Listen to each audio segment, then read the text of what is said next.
تو گھر بالکل مسجد کے قریب ہے، تو ظہر کے بعد میت اٹھائی جائے گی، تو سب وضو سے ہوتے ہیں، تو نماز کا وقت ہوا تو سب مسجد میں چلے گئے کہ نماز پڑھیں، اس کے بعد جنازہ اٹھائیں گے، اور بے نمازی ادھر ادھر گلیوں میں منہ چھپاتے پھر رہے ہوتے ہیں، وضو بھی کیا ہوا ہے رسمن، لیکن مسجد میں جانے کی توفیق نہیں مل رہی۔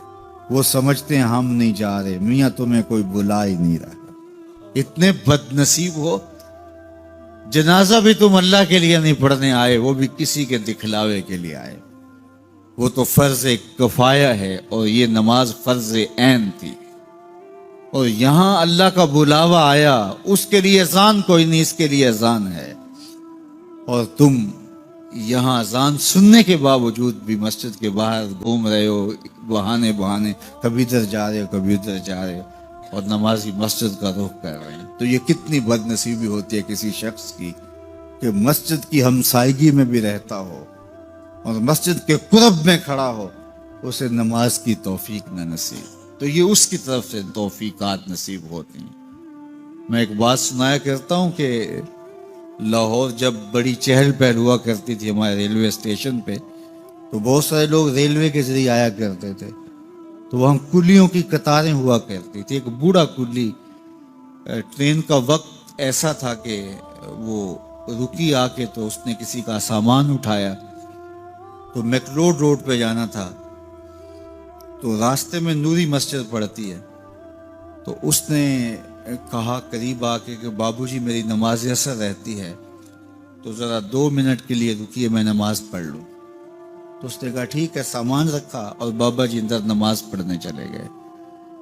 نماز ذرا اعتدال کے ساتھ پڑھتے تھے، رکوع و سجود اچھے طریقے سے کرتے تھے، اور یہ بار بار ٹائم دیکھتا ہے اور کبھی اندر جھانکتا ہے، تو بابا جی ابھی رکوع میں ہیں، کبھی سجدے میں ہیں، کبھی قیام میں ہیں۔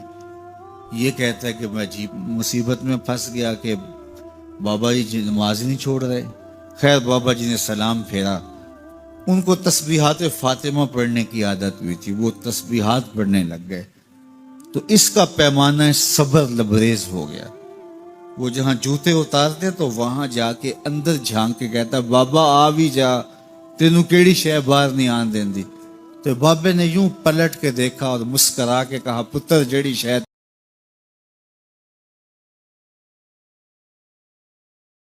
قرب میں بھی کھڑا ہو تو اندر نہیں جا سکتا۔ اللہ سے توفیق مانگو کہ ہماری نسلوں میں بھی کوئی بے نمازی نہ ہو، 5 گانا نماز کی عادت زندگی میں رچ بس جائے، ہماری اولاد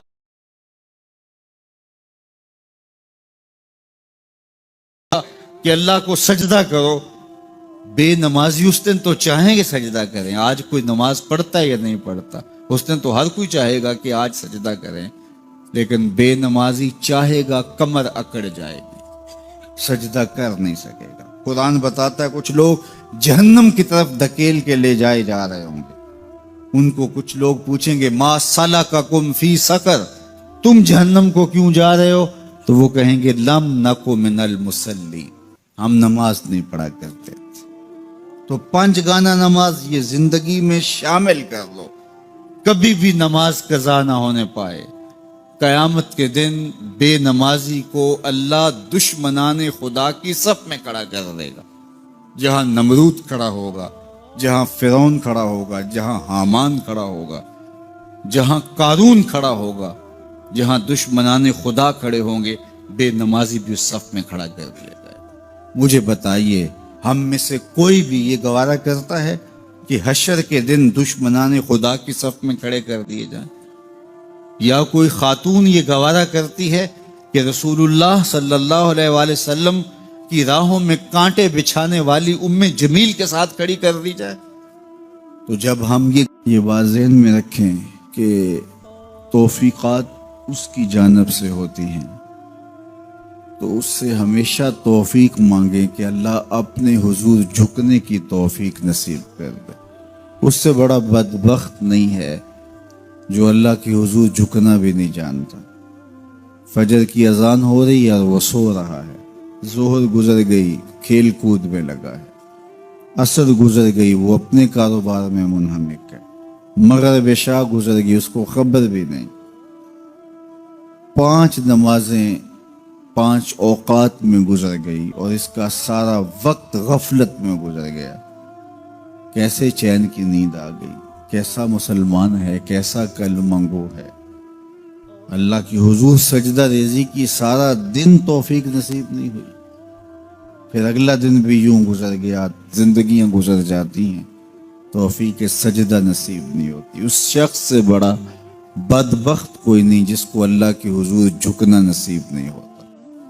اور یہ بات ذہن میں رکھیے گا، اللہ جب کسی سے ناراض ہوتا ہے تو رزق بند نہیں کرتا، اس کے لیے آب و دانے کی بندش نہیں کر دیتا، اس کی دیگر ضروریات روک نہیں لیتا، اس کو ہر کچھ بہم پہنچ رہا ہوتا ہے. لیکن اللہ کسی سے ناراض ہو سجدے کی توفیق چھین لیتا ہے. بندہ سمجھتا میں نماز نہیں پڑھتا. میاں تو کون ہے، تجھے توفیق سجدہ ہی نہیں دی جا رہی. تو نے اللہ کو ناراض کر لیا ہے، وہ تجھے اپنی چوکھٹ پہ بلاتا ہی نہیں، اپنی دہلیز پہ تمہیں حاضری کا اذن ہی نہیں دے رہا. تو اس سے معافی مانگو اور 5 گانا باجماعت نماز شعار زندگی بناؤ. اللہ کے محبوب علیہ السلام نے ارشاد فرمایا، حضرت انس رضی اللہ تعالی عنہ کی مرویات سے ہے، صحیح بخاری میں یہ حدیث موجود ہے کہ آقا کریم نے ارشاد فرمایا، ان احدکم اذا صلی ینادی ربہ، تم میں سے جب کوئی شخص نماز پڑھتا ہے تو وہ اپنے رب سے سرگوشیاں کر رہا ہوتا ہے. یہ اپنے رب سے ہم کلام ہونا ہے. حضرت سہل بن عبداللہ تستری کسی جنگل میں رہتے تھے. کچھ لوگ انہیں ملنے گئے تو کسی نے پوچھا واپسی پہ کہ حضرت یہاں تنہائی میں دن اور راتیں کیسے کاٹتے ہو؟ تو حضرت سہل نے کہا تمہیں کس نے کہا ہے میں تنہا رہتا ہوں؟ کہا کسی نے کیا کہنا تھا، ہم خود دیکھ رہے ہیں آپ تنہا ہیں. فرمایا تم نے غلط دیکھا، میرا جب اس سے باتیں کرنے کو جی چاہتا ہے تو میں نماز کے لیے کھڑا ہو جاتا ہوں.